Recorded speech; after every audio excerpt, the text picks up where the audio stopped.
ಪರಿಹಾರ ಪೀಠವನ್ನು ವಿಶೇಷವಾಗಿ ಗುಲ್ಬರ್ಗಾದಲ್ಲಿ ಇವತ್ತು ಇದನ್ನು ಮಾಡಬೇಕಾದ್ರೆ ಕಾರಣಭೂತರಾದಂಥ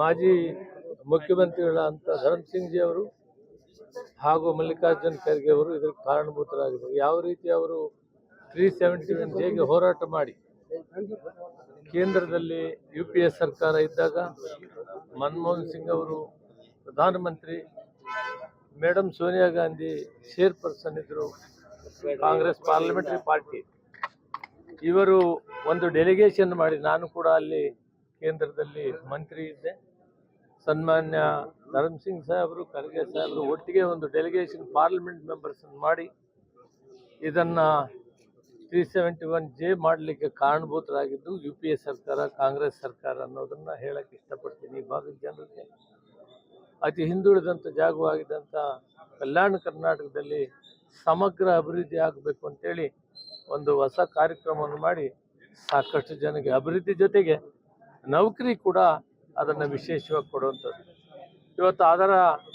ಇವತ್ತಿನ ಜಿಲ್ಲಾ ಉಸ್ತುವಾರಿ ಪ್ರಿಯಾಂಕ್ ಖರ್ಗೆ ಅವರು ಮತ್ತು ಇವತ್ತು ಕಲ್ಯಾಣ ಕರ್ನಾಟಕದ ಅಭಿವೃದ್ಧಿಯ ಅಧ್ಯಕ್ಷರು ಶಾಸಕರಾದಂಥ ಸನ್ಮಾನ್ಯ ಅಜಯ್ ಸಿಂಗ್ ಅವರು ಈ ಕೆಲಸವನ್ನು ಮಾಡಲಿಕ್ಕೆ ನಮಗೆ ಸಹಕಾರ ಕೊಟ್ಟಿದ್ದಾರೆ. ಮಾನ್ಯ ಮುಖ್ಯಮಂತ್ರಿಗಳಂತ ಸಿದ್ದರಾಮಯ್ಯ, ಉಪಮುಖ್ಯಮಂತ್ರಿಗಳು ಒಟ್ಟಿಗೆ ಸೇರಿ ನಾವು ಒಟ್ಟಾರೆ ಇದನ್ನು ಉದ್ಘಾಟನೆ ಮಾಡಿದ್ದೀವಿ.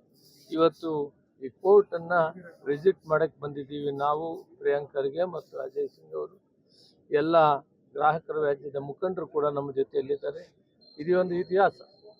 ಈ ಭಾಗದ ಜನ ಬೆಂಗಳೂರಿಗೆ ಬಂದು ಖರ್ಚು ಮಾಡಿಕೊಂಡು ಇದನ್ನೆಲ್ಲ ಮಾಡೋ ಕಷ್ಟವನ್ನು ತಪ್ಪಿಸಿದ್ದಾರೆ. ಯಾವ ರೀತಿ ಹೈಕೋರ್ಟ್ ಪೀಠವನ್ನು ತಂದರು ಧರ್ಮಸಿಂಗ್ ಸಾಹೇಬರು, ಖರ್ಗೆ ಸಾಹೇಬರು, ಅದೇ ರೀತಿ ಈ ಒಂದು ಗ್ರಾಹಕರ ಒಂದು ವಿಶೇಷ ಪೀಠವನ್ನು ಭಾರತ ದೇಶದಲ್ಲಿ ಮೊಟ್ಟ ಮೊದಲ ಬಾರಿ ರಾಜ್ಯಕ್ಕೊಂದೊಂದಿರ್ತದೆ.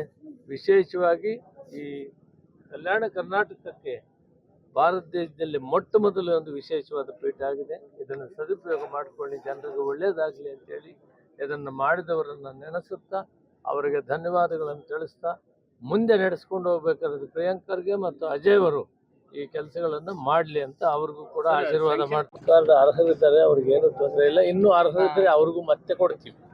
ಆದರೆ BPL ಅಲ್ಲದೇ ಇರೋರು, ಅರ್ಹರಲ್ಲದೇ ಇರೋರು APLಗೆ ಹೋಗ್ತಾರೆ. ಅವ್ರಿಗೂ ಕೂಡ ನಾವು 15 ರೂಪಾಯಿ ಕೂಡ ಸಬ್ಸಿಡಿಯಲ್ಲಿ 10 kg ಅವ್ರಿಗೂ ಕೊಡ್ತಾರೆ.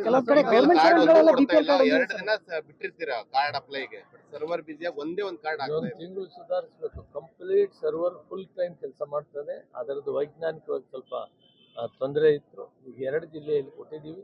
ಮುಂದೆ ಇಡೀ ರಾಜ್ಯದಲ್ಲಿ ಕೂಡ ಆ ಸರ್ವರ್ ಪ್ರಾಬ್ಲಮ್ ಸರಿ ಮಾಡ್ತೀವಿ.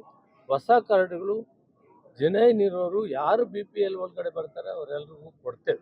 ಕಲಬುರಗಿ ಇದರಲ್ಲಿ ತೊಗರಿಯನ್ನ ಕೊಡಂತ, ತೊಗರಿ ಬೇಳೆ ಕೊಡಂತದ್ದು ಏನಾದ್ರು ಮಾಡಿದ್ರೆ ಈ ಭಾಗಕ್ಕೆ ಒಂದು ದೊಡ್ಡ ಕೊಡುಗೆ ಕೊಟ್ಟಂಗಾಗ್ತದೆ.